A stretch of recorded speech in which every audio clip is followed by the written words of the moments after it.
We talk about managing. Yes. Now, in your book, This you is say very seven ways to manage a crisis. Yes. Give me just some. Pastor Benny, first of all, I believe that the reason God created man was for management. Really? I have never heard it put that way.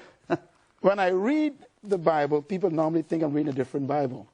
Let me read what was on God's mind when he made you. And I think this will help you going through this economic crisis right now. In the book of Genesis, I'm going to show you a verse you never saw before. Please. I've read and reread and reread. Me too, until I found it.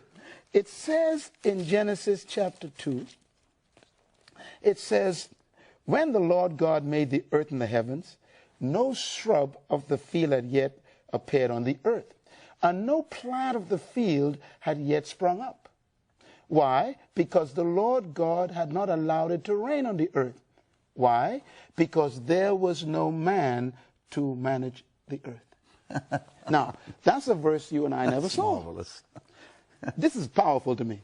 First of all, God had a beautiful planet, but he didn't allow anything to grow, nothing to spring forth, nothing to emerge, nothing to prosper, because there was no manager. Okay, a few things I learned from this. Number one, God will never allow growth where there is no management. Wow, wow, wow. So instead of praying for things from God, pray for the management ability. Secondly, God will withhold things from you if you cannot manage them. Notice it says, He'll withhold things. Read it. It says he didn't allow it to rain because there was no man to manage the results.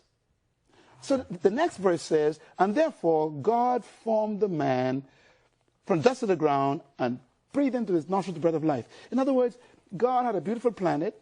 No life was on it. Why? Because he first needed a manager. Normally we ask people, why did God create man? Our answer, to worship God. That's not what he says. He needed a manager. I have never heard that. I love that.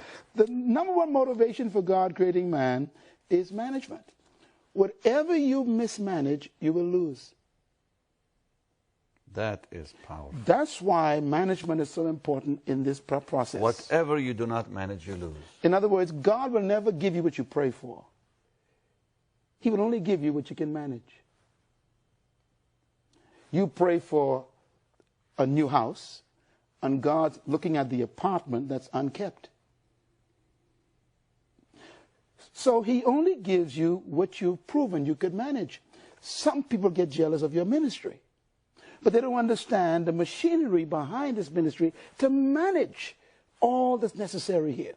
And the day you mismanage this ministry, you will lose it. Absolutely. If you mismanage your body, you lose it. If you mismanage your marriage, you lose it. If you mismanage your children, you lose them. If you mismanage your money, it goes away. When you mismanage anything, you lose it. And so in crisis is a result of mismanagement. And the way you correct a crisis is management.